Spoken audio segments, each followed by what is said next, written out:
চারটা জিকির, যেই চারটা জিকির বান্দা যদি মুখে এবং অন্তরে রাখে, আল্লাহ তো বান্দাকে ছেড়ে যান না, কিন্তু ওই বান্দাকে আল্লাহ কখনোই ছাড়বেন না। মুসিবত থেকে বাঁচার জন্য রাসূল সাল্লাল্লাহু আলাইহি ওয়াসাল্লাম একটা জিকির দিয়েছেন। এই জিকিরের মধ্যে চারটা আবেদন আছে।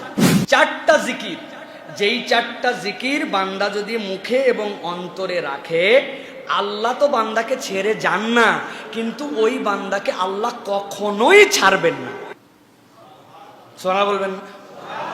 চারটা জিকির যদি বান্দার সাথে থাকে, আল্লাহ ওই বান্দাকে কখনো ছাড়বেন না। সুবহানাল্লাহ।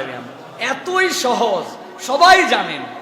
এক নম্বরে আল্লাহর কাছে বলতে হবে, ইয়া হাইয়ু ইয়া কাইয়ুম বিরহমাতিকা আস্তাগীস।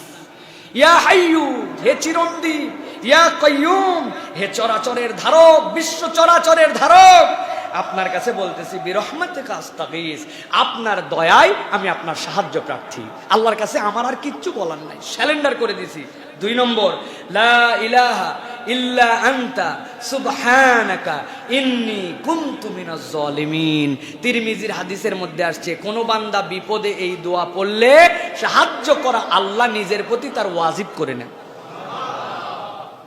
তিন নম্বরে, ইন্না লিল্লাহি ওয়া ইন্না ইলাইহি রাজিউন, সূরা বাকারার 156 নম্বর আয়াত। এটা নিজের জীবনে, আল্লাহ আসলে তো তোমার কাছ থেকে আসছি, তোমার কাছেই ফেরত যেতে হবে, আমার একটা সান্ত্বনার জায়গা, অতএব যেটা ভালো তুমি সেটা আমার জন্য করো। চার নম্বরে, আল্লাহুম্মা আজিরনি ফি মুসিবাতি ওয়া আখলিফ লি খায়রাম মিনহা। এটা আমরা অনেকেই জানি না। আল্লাহর কাছে বলতে হবে, আল্লাহুম্মা আজিরনি ফি মুসিবাতি, আল্লাহ আপনি আমার মুসিবত থেকে আমাকে পরিত্রাণ দেন, ওয়া আখলিফ লি খায়রাম মিনহা, আর পরিত্রাণ না দিলে আমার কিছু করে না, আপনি এর থেকে ভালোটা আমাকে দিয়ে দেন, এটার দ্বারা যে কষ্ট হয়েছে এই কষ্টের বিনিময়ে আমাকে দিয়ে দেন। সুবহানাল্লাহ।